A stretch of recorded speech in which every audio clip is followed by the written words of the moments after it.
Hello students, this is Nishanti from Ponvidyasham. This video is part 4 on motion in a straight line.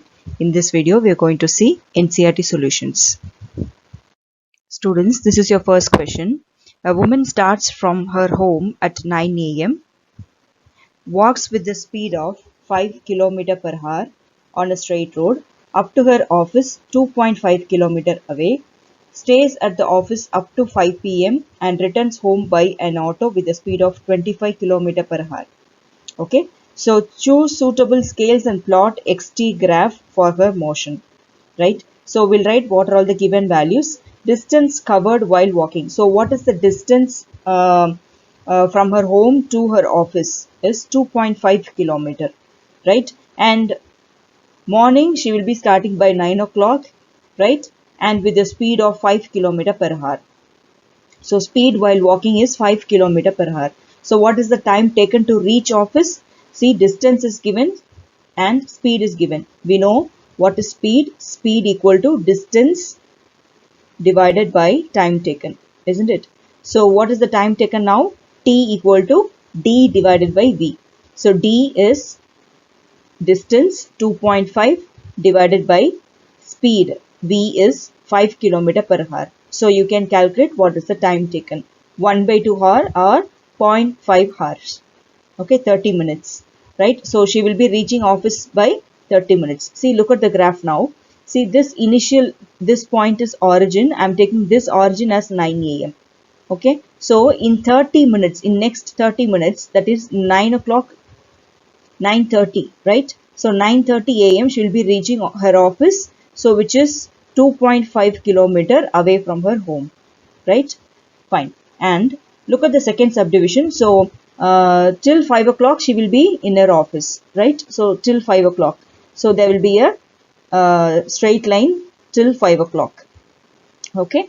And after 5 o'clock again she will be return home by an auto with the speed of 25 km per hour. So same distance she is traveling 2.5 kilometers but with the speed of 25 km per hour. So what is the time taken now? Same formula, distance divided by speed. So distance is 2.5, speed is 25. And what is the time taken now? 1 divided by 10 hour. This is nothing but 6 minutes. Okay. So while returning, she will be reaches by 6 minutes. Is that clear? So by 5 hours 6 minutes she will be reaching her home. Okay, so this is your corresponding xt graph. Students, this is your second question. A drunkard walking in a narrow lane takes 5 steps forward and 3 steps backward, followed again by 5 steps forward and 3 steps backward, and so on. Each step is 1 meters long and requires 1 second. So each step is 1 meter long and requires 1 second. Plot xt graph for his motion. Determine graphically and otherwise how long the drunkard takes to fall in a pit 13 meters away from the start. Okay. So what is the question? A drunkard who is walking in a narrow lane takes 5 steps forward and 3 steps backward. Okay. So each step is 1 meter and requires 1 second. Simple, right? So since a man steadily moves forward as the time progresses, so the following graph will represent his motion till he covers 13 meters. Okay. So in first 5 seconds, he moves through a distance 5 meters. Okay. So look at the graph now. See, this is his starting position 0.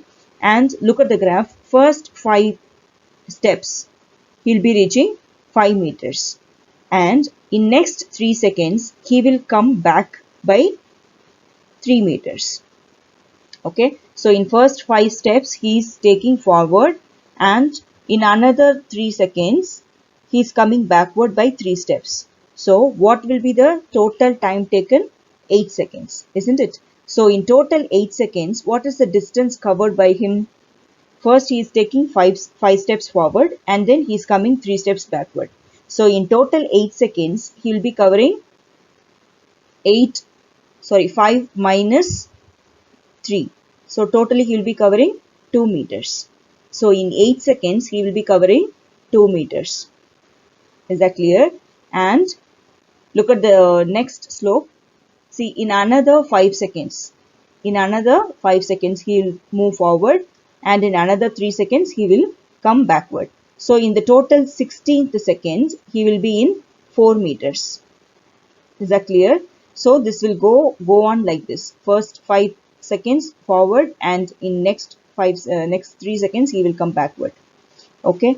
So what is the question? Determine graphically or otherwise how long the drunkard takes to fall in a pit 13 meters away. Okay. So in 8 seconds he will covers 2 meters. So it will go on like this. Okay. So in 16 he will be covering 4 meters. Okay. Right. So we'll come to the conclusion. Thus, in 8 seconds, he covers only 2 meters. Okay.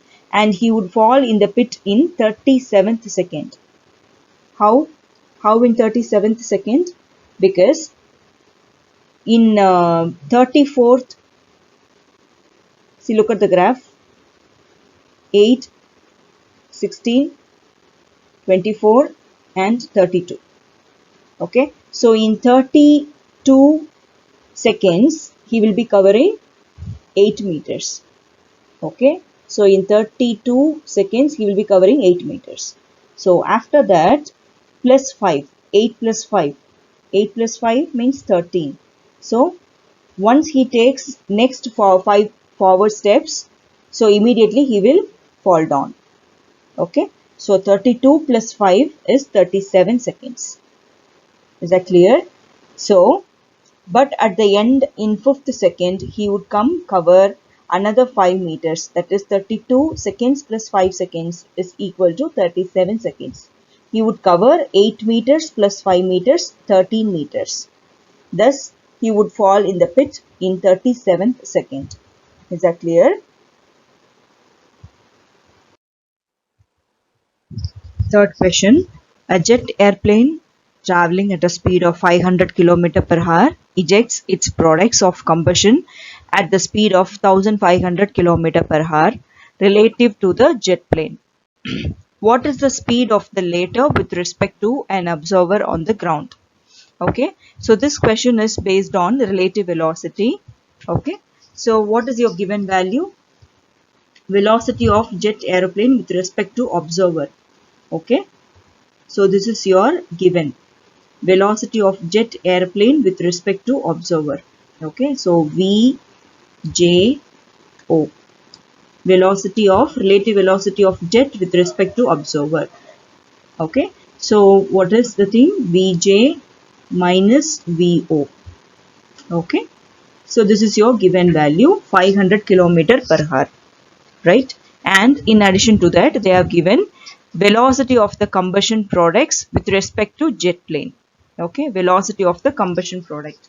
See, this is nothing but Vc minus Vg.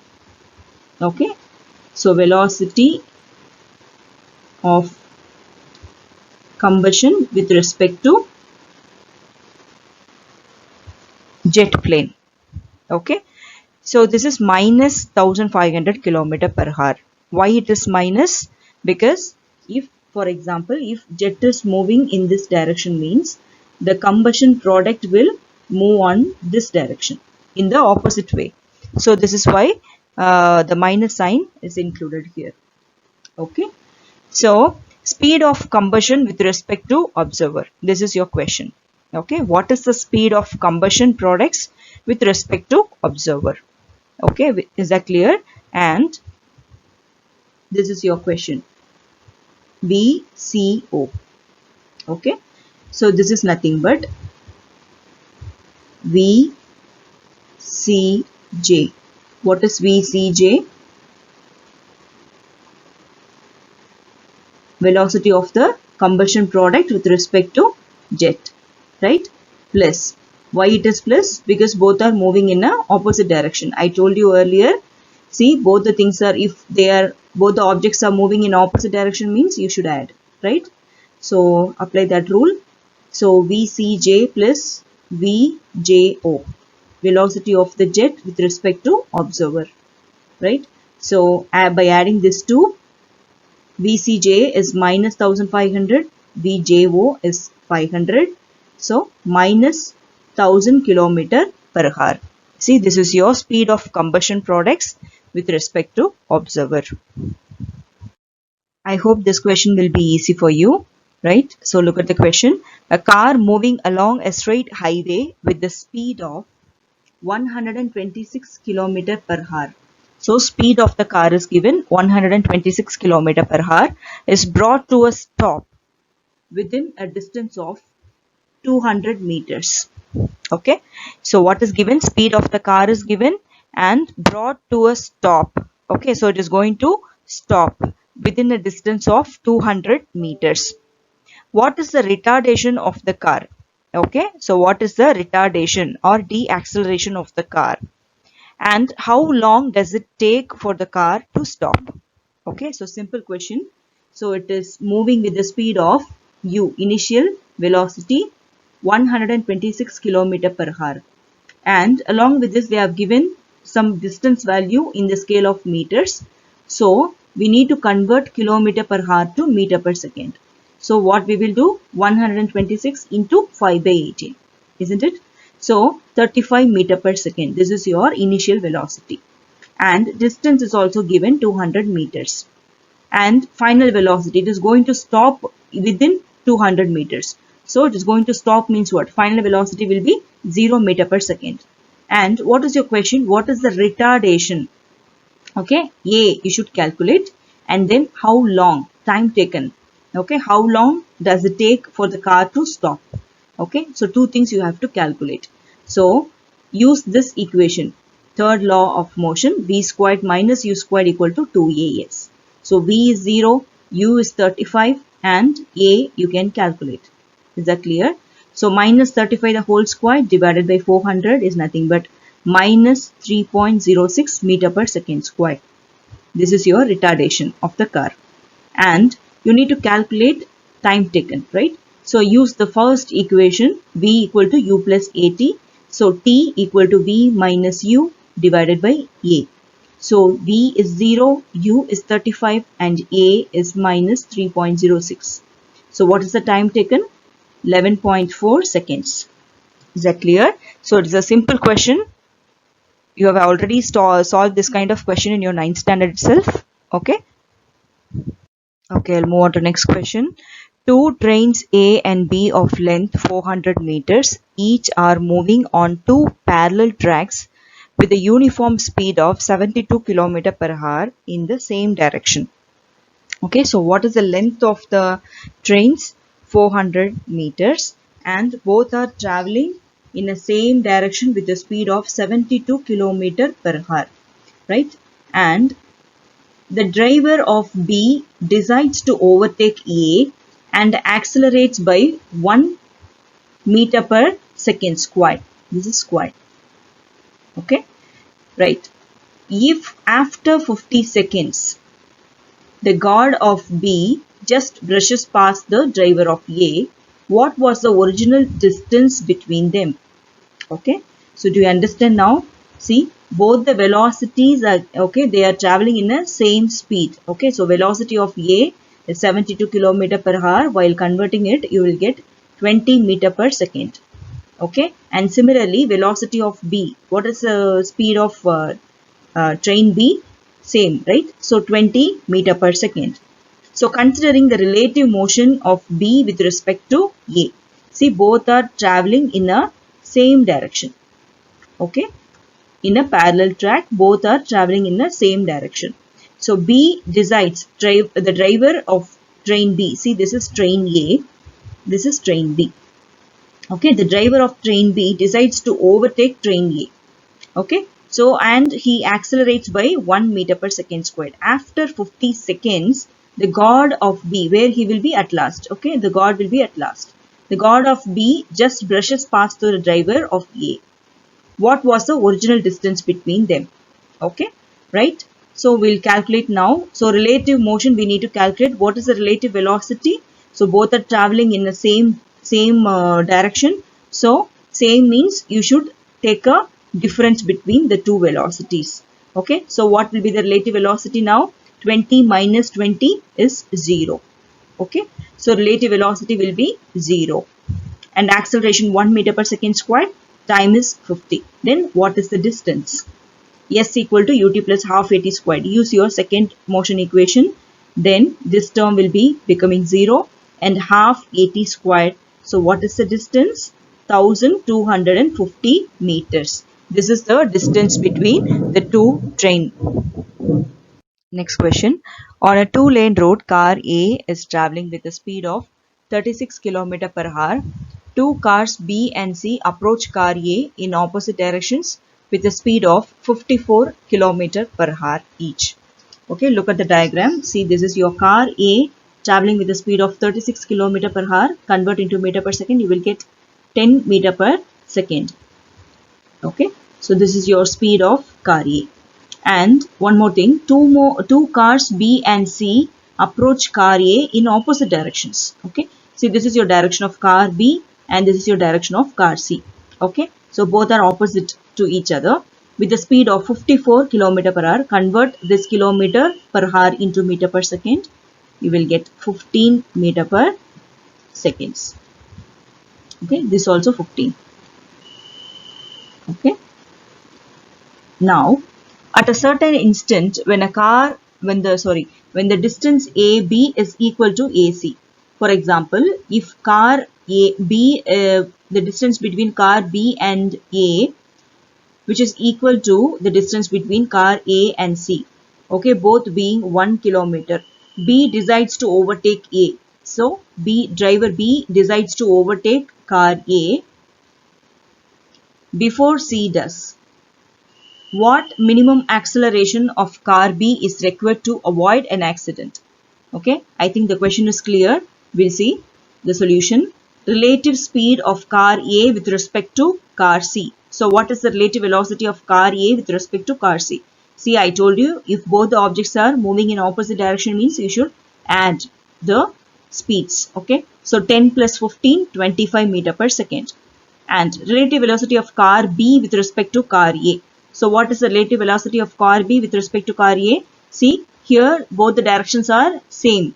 Okay, so you should subtract both the values. So 15 minus 10. Velocity of car B is 15, car A is 10. So what is the difference? 5 meter per second. Okay, and time taken by car C to cover a distance AC. Okay, what is the time taken to cover car C to cover a distance AC? So what is the distance between A and C? 1 kilometer. So convert 1 kilometer into meter, 1000 meters divided by your relative velocity. Okay, so what is the relative velocity? AC 1000 divided by 25 is equal to 40 seconds. So this car C need to cover 1 kilometer in 40 seconds. Okay, and what is the acceleration required to avoid accident? Okay, see, car B is trying to overtake car A. So what is the minimum acceleration needed by the car B to avoid accident? Okay, so distance is 1000. So distance between car A and B is also 1000. And UT, what is U? Relative velocity of car B with respect to car A is 5 meter per second. Okay, so 5 into time taken is 40, half into A we need to calculate. Okay, so while substituting all those values you will get 1 meter per second squared. See, this is your minimum acceleration required by the car B driver to avoid accident. Students, hope you understand all those numericals. I'll meet you in my next video. Thank you.